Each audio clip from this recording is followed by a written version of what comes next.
Shine IAS Academy. Success starts with Shine.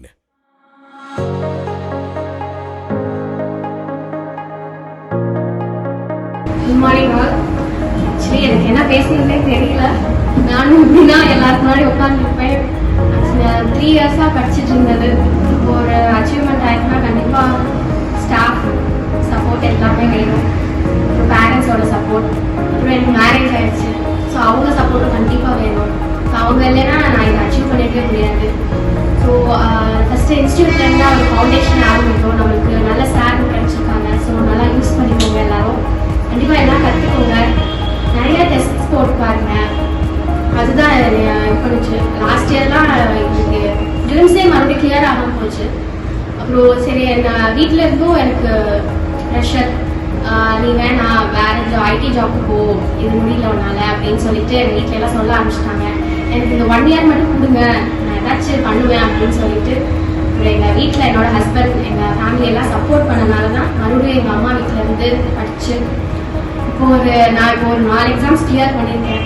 இதில் interview இது clear பண்ணியிருக்கேன். NACL எனக்கே நம்ப முடியல, நானா இது இந்த வருஷம் இது நானா கிளியர் பண்ணுறது அப்படின்னு சொல்லிட்டு. ஸோ கண்டிப்பாக எல்லாருனாலையும் முடியும். என்னோட எப்படி டெய்லி ஒர்க் போகணும்னா காலையில் எழுந்திரிச்சுமே current affairs, daily current affairs பார்த்துருங்க. அட்லீஸ்ட் ரொம்ப நாள் படிக்க முடியலனாலும் அந்த வீடியோவாக பார்த்துருங்க. அப்புறம் டெய்லி ஒரு ப்ரிலிம்ஸ் டெஸ்ட், மெயின் டெஸ்ட் ரெண்டுமே போட்டு பார்த்து அதோட ரிவ்யூ கண்டிப்பாக பார்த்துருங்க. அப்புறம் என்ன அந்த கரண்ட் அஃபேர்ஸை டெய்லி ரிவைஸ் பண்ணிகிட்டே இருங்க. இப்போ டெய்லி படிச்சிட்டிங்கன்னா அந்த வீக்லியோடது ரிவைஸ் பண்ணுங்க. அப்புறம் அந்த மந்த்தை முடிச்சிட்டிங்கன்னா அந்த மந்த்தை கண்டிப்பாக ரிவைஸ் பண்ணுங்க. அதுதான் முக்கியம். ரிவிஷன் தான் நான் 4 அப்படியே தொடர்ந்து எக்ஸாம் வந்துட்டு இருந்தனால ஒரு 4-5 டைம் ரிவிஷன் பண்ணனால மட்டும்தான் எனக்கு இந்த கிளியர் ஆனதே.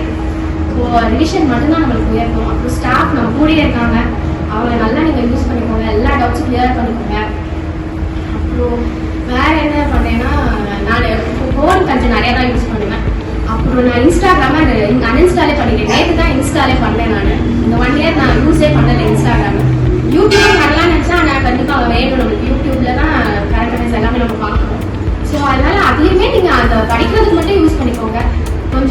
கொஞ்சம் நம்ம ஃபோக்கஸ்டோட எல்லாம் பண்ணோம்னா கண்டிப்பாக கிளியர் ஆகலான்ட்டு நம்மளுக்கு இப்போதான் தெரியுது. நான் அந்த ஃபர்ஸ்ட்லேயே வந்தபோதே எனக்கு என்னன்னா நம்மளுக்கு வரும் அப்படின்னு எனக்கு முதல்ல ஃபர்ஸ்ட் அட்டம்லேயே கிளியர் ஆயிடுச்சு. சரி அப்போ ஈஸியாக தான் இருக்கும் போல அப்படின்னு சொல்லிட்டு நான் அப்படியே போயிட்டு இருந்தேன். அடுத்த தடவை மெயின்ஸ் கிளியர் ஆகவே இல்லை. 2-3 வருஷம் எனக்கு மெயின்ஸ் சுத்தமாக கிளியர் ஆகவே இல்லை.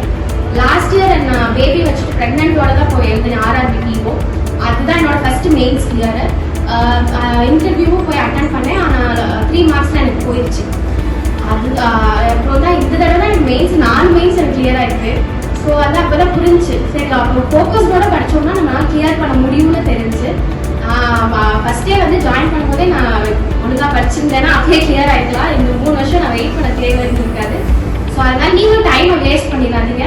அப்புறம் அது நம்மளுக்கு இப்போதான் புரியும், ஐயோ வேஸ்ட் பண்ணிட்டோமே அப்படின்னு சொல்லிட்டு ரொம்ப ஃபீல் பண்ணுவீங்க. அதனால இப்போலேருந்தே உங்களால போட வேண்டிய எஃபர்ட் எல்லாம் ஃபோக்கஸோட படிங்க. கண்டிப்பாக ஜெயிக்கலாம், எது மாதிரி ஆகலாம். தேங்க்யூ. ஏஓ அப்படின்னு சொல்லி கிளியர். அடுத்து வந்து OACL assistant clear, mains clear பண்ணியிருக்கேன். ACL நியூ இந்தியா அஷூரன்ஸ் அது ஏஓ மெயின்ஸ் கிளியர். அடுத்து IBS PO மெயின்ஸ் கிளியர், அது இன்டர்வியூ கொடுத்துருக்கேன். அது இன்னும் ஒரு ரிசல்ட் வைக்கும்.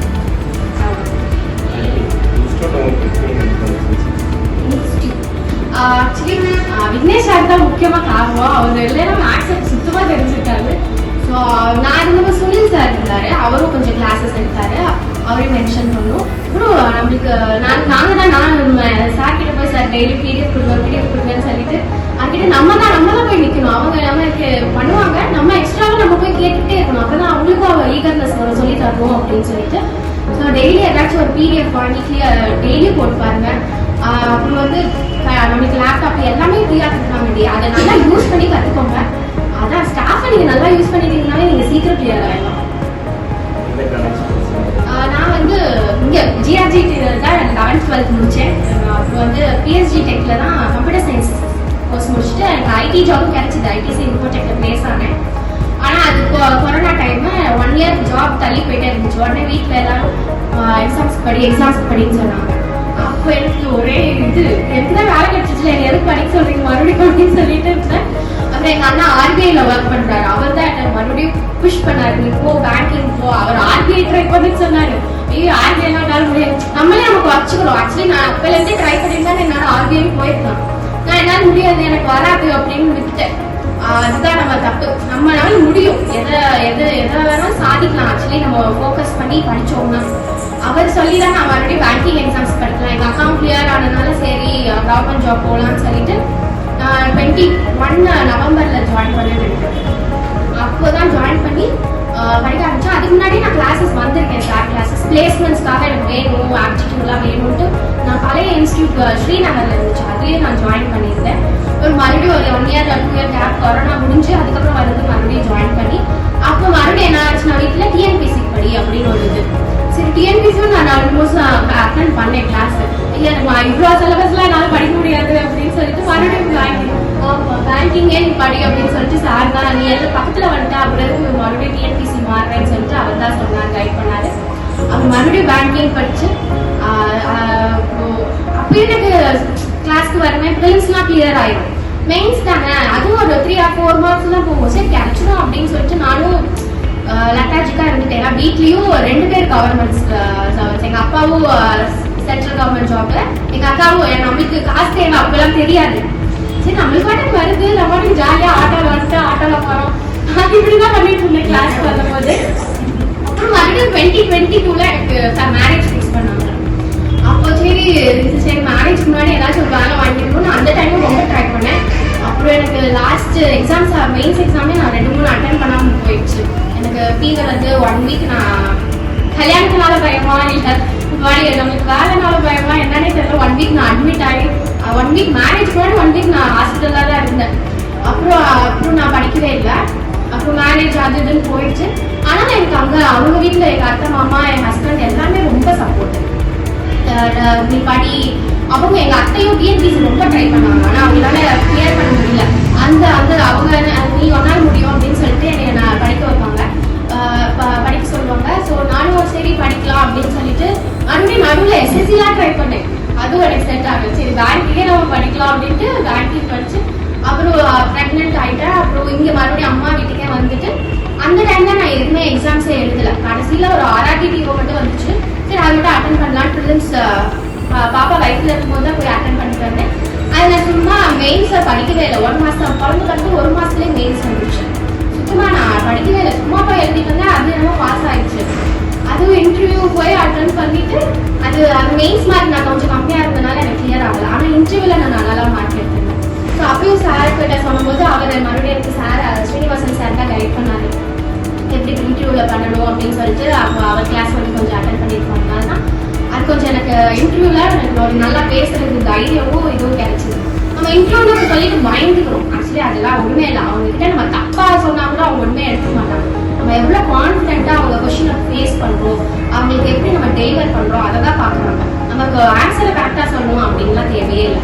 ஸோ அதனால இன்டர்வியூ நினச்சி பயந்துக்காதீங்க. நம்ம என்ன சொல்கிறோம், சில பேர் என்ன நினைக்கணும், கிளர்க்கு தான் நம்மளுக்கு கரெக்டு, பிஓனா இன்டர்வியூ போகணும், அதெல்லாம் நம்ம பண்ண முடியாது அப்படின்னு நம்மளே நினச்சிக்கிறோம். ஃபஸ்ட்டு நானுமே நினச்சேன்.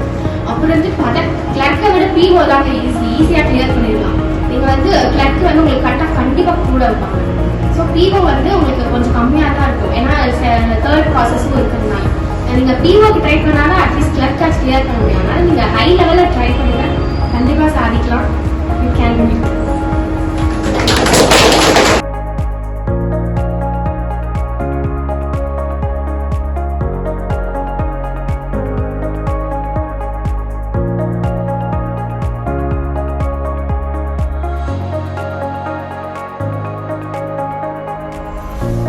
Shine IAS Academy.